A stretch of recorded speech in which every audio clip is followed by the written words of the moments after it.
Tu connais ce moment un peu absurde. Tu bosses, tu te fatigues, tu fais ce qu'il faut.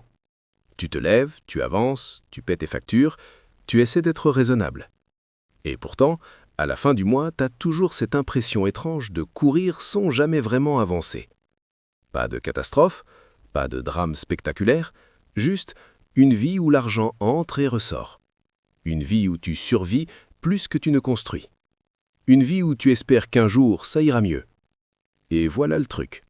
Pour la plupart des gens, ce jour n'arrive jamais. Pas parce qu'ils sont bêtes, pas parce qu'ils sont paresseux, pas parce qu'ils ne méritent pas mieux, mais parce qu'ils ont appris à gagner de l'argent sans jamais apprendre à créer de la richesse. Et ce sont deux mondes totalement différents. Écoute, on nous a vendu une histoire. Travaille dur, sois sérieux, trouve un emploi stable, ne prends pas trop de risques, et un jour tu seras tranquille. Le problème, c'est que cette formule rassure, mais elle ne rend pas libre. Voici ce que la plupart des gens ne réalisent pas. On peut travailler pendant 40 ans, être discipliné, être honnête, être fatigué, être responsable, et finir quand même financièrement fragile. Pourquoi ? Parce que la pauvreté durable n'est pas seulement un problème de revenus, c'est un problème de réflexe, de croyance, d'environnement, de décisions répétées, de petites habitudes invisibles qui sabotent une vie entière. Et c'est là que ça devient vraiment intéressant, parce que ce qui garde la plupart des gens pauvres n'est pas toujours ce qu'ils pensent. Ce n'est pas seulement le système, ce n'est pas seulement les riches, ce n'est pas seulement la malchance. Souvent, le piège est beaucoup plus proche. Il est dans leur façon de penser, de consommer, de réagir, de planifier, ou justement de ne jamais planifier. Alors dans cette vidéo, on va démonter une par une les vraies raisons pour lesquelles la plupart des gens resteront pauvres toute leur vie. Certaines vont te déranger, et tant mieux, parce que parfois, la vérité qui fait progresser n'est pas confortable, elle est utile. Première raison, la plupart des gens confondent revenus et richesse. Ça paraît basique, mais c'est une confusion massive. Un haut revenu ne veut pas dire richesse, un bon salaire ne veut pas dire sécurité. Et un mode de vie impressionnant ne veut pas dire liberté. Regarde, tu peux gagner beaucoup et rester pauvre dans ta structure. Si tout ce que tu gagnes sert à maintenir une image, à payer des mensualités, à suivre un niveau de vie gonflé, tu n'es pas riche, tu es juste un gestionnaire stressé de dépenses élevées. La richesse, ce n'est pas ce que tu montres, c'est ce que tu gardes, ce que tu contrôles, ce qui travaille pour toi quand tu ne travailles pas. C'est ça la différence. Le pauvre pense « combien je gagne ce mois-ci ?»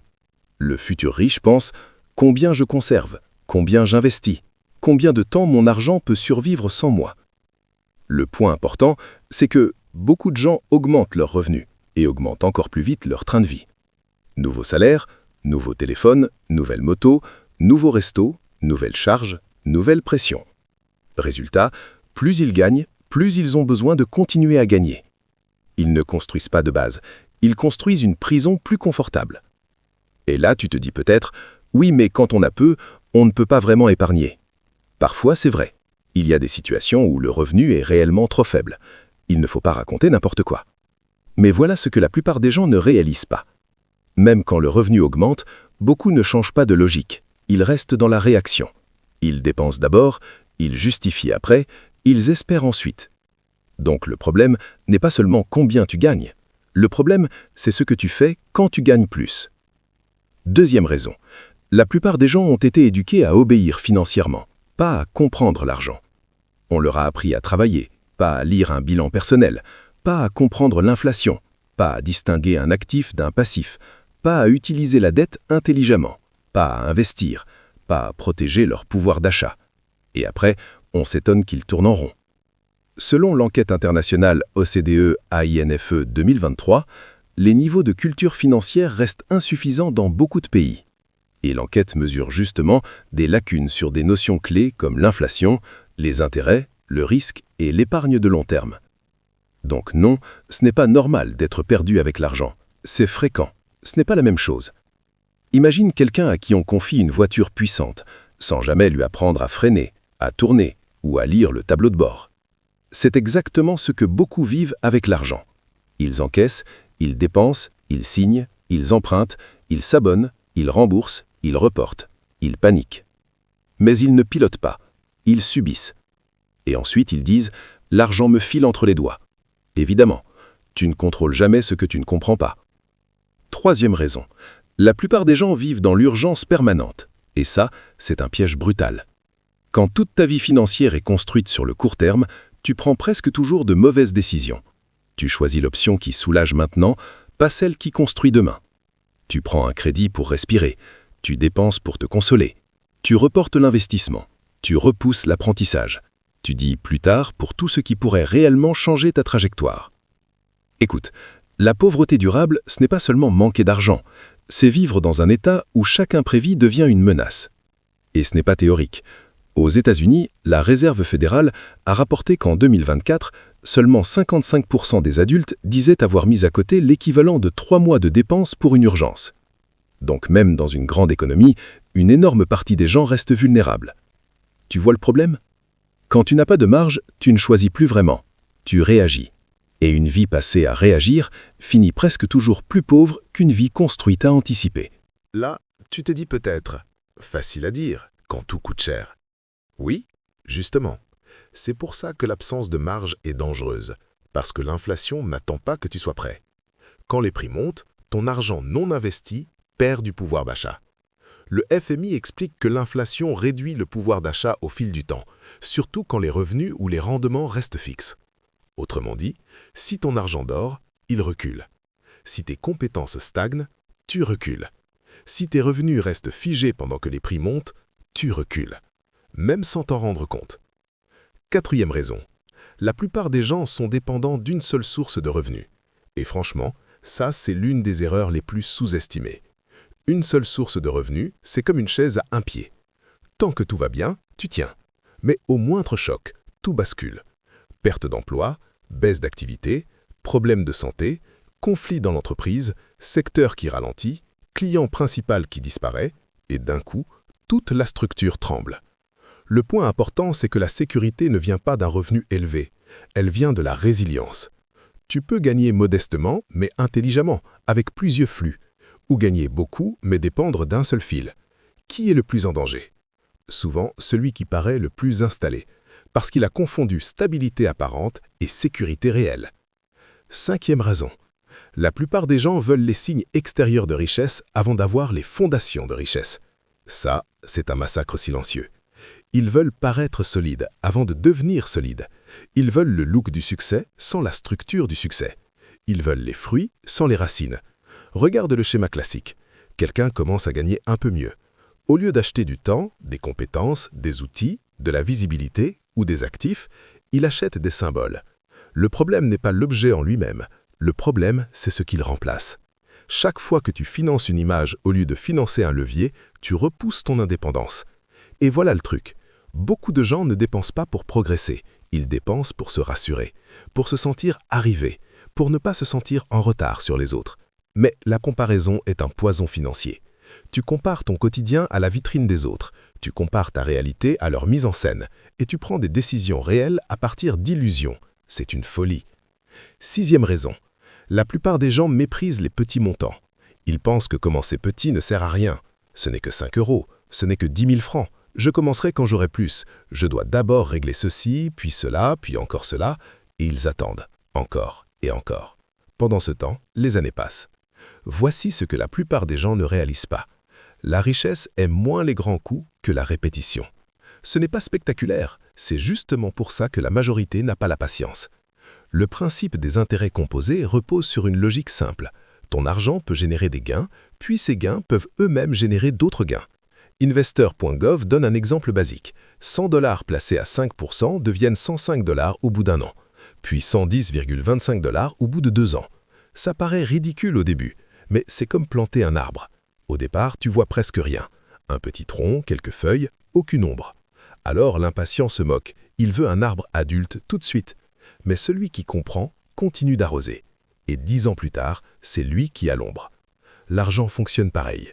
Les premières années paraissent lentes. C'est précisément là que la majorité abandonne. Septième raison. La plupart des gens surestiment la motivation et sous-estiment les systèmes.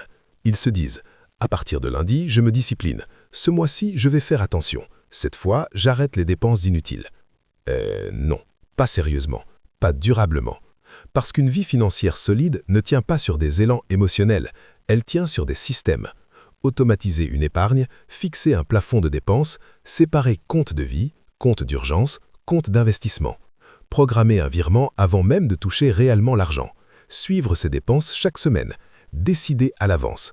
Ça, c'est puissant. Parce que tu retires le combat permanent de ta tête. La motivation est capricieuse. Le système, lui, travaille même quand tu es fatigué. Et c'est là que ça devient vraiment intéressant. Les gens qui progressent financièrement ne sont pas toujours plus intelligents. Souvent, ils ont juste moins laissé de place à l'improvisation. 8e raison. La plupart des gens n'investissent pas assez dans leurs compétences monétisables. Ils veulent plus d'argent, sans devenir plus utiles, sans devenir plus rares, sans devenir plus difficile à remplacer. Regarde, le marché paie rarement l'effort en soi. Il paie la valeur perçue, la rareté, l'impact, la capacité à résoudre un problème. Tu peux travailler très dur dans quelque chose de peu valorisé et rester coincé. Tu peux travailler moins d'heures dans une compétence plus rentable et avancer beaucoup plus vite. Ça choque certaines personnes, mais c'est la réalité. L'OCDE indique qu'en moyenne, dans les pays de l'OCDE, les travailleurs à temps plein ayant un diplôme du supérieur gagnent environ 2 fois plus que ceux qui n'ont pas terminé l'enseignement secondaire supérieur. Même l'achèvement du secondaire apporte déjà un avantage moyen de revenus. Alors attention, ça ne veut pas dire que seul le diplôme compte, pas du tout. Mais ça montre un principe. La valeur économique des compétences compte énormément. Donc, la vraie question n'est pas seulement « combien je travaille ?» La vraie question, c'est « est-ce que je développe quelque chose que le marché rémunère mieux ?» Communication, vente, négociation, technologie, création de contenu, analyse, gestion, langue, compétences techniques, capacité à trouver des clients, capacité à résoudre un problème urgent. Ça, c'est du levier. 9e raison. La plupart des gens prennent des décisions financières émotionnelles, puis les habillent avec de la logique. Ça, il faut le dire franchement. Beaucoup n'achètent pas parce qu'ils ont besoin. Ils achètent parce qu'ils sont frustrés, fatigués, envieux, stressés, déçus, influencés. Puis, ils se racontent une histoire propre. Je le mérite. C'est utile. C'est une opportunité. C'est exceptionnel. Je vais rentabiliser. Non. Tu es juste en train de rationaliser une émotion. Et le problème, c'est qu'une émotion passagère peut produire une conséquence financière durable. Un abonnement inutile, une dette évitable, un achat impulsif, un engagement trop lourd, un prêt accordé à la mauvaise personne, une décision prise pour sauver son ego. 1 minute d'émotion, 6 mois de conséquences. 10e raison. La plupart des gens restent dans des environnements qui normalisent la médiocrité financière. Ça aussi, c'est énorme.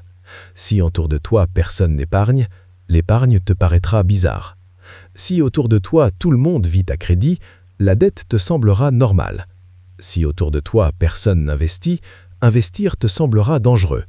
Si autour de toi tout le monde se moque de la discipline, tu finiras par appeler ça « profiter de la vie ». Regarde, ton environnement ne décide pas tout, mais il influence énormément ce que tu considères comme normal. Et ce que tu considères comme normal finit souvent par devenir ton plafond. Tu n'as pas forcément besoin d'amis riches, mais tu as besoin d'idées riches, de conversations plus exigeantes, de contenus qui élèvent ton niveau, de gens qui ne trouvent pas absurde de parler budget, stratégie, rendement, compétences, marge, vision. Sinon, tu vas passer ta vie à justifier ce qui te détruit. 11e raison. La plupart des gens n'ont pas de plan. Et ça, c'est la vérité nue. Ils veulent être à l'aise. Ils veulent gagner plus. Ils veulent s'en sortir. Mais c'est flou. Et ce qui est flou se pilote mal. Tu veux sortir de la pauvreté durable? Alors il te faut des chiffres. Combien tu gagnes exactement? Combien tu dépenses exactement? Combien part dans des choses non essentielles? Combien tu peux sécuriser? Combien de mois de réserve veux-tu construire? Quel pourcentage veux-tu investir? Quelles compétences vas-tu apprendre dans les 90 jours prochains? Quelle deuxième source de revenus peux-tu démarrer? Combien de temps te faut-il pour supprimer ta dette la plus toxique? Ça, c'est un plan. Pas un vœu, pas une affirmation, pas une belle phrase. Un plan. Et là, tu te dis peut-être, oui, mais ma situation est compliquée. Bien sûr qu'elle l'est. La plupart des situations réelles sont compliquées. Mais la complexité n'annule pas la nécessité de la clarté. Elle la rend encore plus urgente. 12e raison. La plupart des gens attendent une transformation spectaculaire alors que leur vie changera par des décisions ennuyeuses. C'est ça que peu de gens veulent entendre. La sortie de la pauvreté n'a pas toujours l'air sexy. Très souvent, elle a l'air banale. Refuser certaines dépenses, vendre ce qui t'encombre, couper des charges fixes, apprendre un skill le soir, faire un budget, épargner automatiquement, lire sur l'argent, dire non, patienter, recommencer, rester cohérent. Pas excitant, mais redoutablement efficace. Le pauvre impulsif méprise les décisions ennuyeuses. Le futur libre les respecte. Parce qu'il comprend une chose fondamentale. Une vie brisée se répare rarement d'un seul coup. Elle se réoriente par répétition. Alors, qu'est-ce qu'on fait concrètement? Très simple. Tu prends les choses dans cet ordre. Premièrement, arrête de te mentir sur tes chiffres. Note tout pendant 30 jours. Tout. Pas à peu près, pas je crois. Tout. Deuxièmement, crée immédiatement une marge, même minuscule, même si c'est petit. Le but n'est pas d'impressionner. Le but, c'est de commencer à respirer. Troisièmement, attaque les dépenses qui te donnent un faux statut mais aucun vrai levier. Quatrièmement, construis un fonds d'urgence. Pas demain, maintenant, petit à petit mais sérieusement. Cinquièmement, apprends une compétence qui peut augmenter tes revenus dans le monde réel. Pas seulement quelque chose d'intéressant, quelque chose d'utile et monétisable.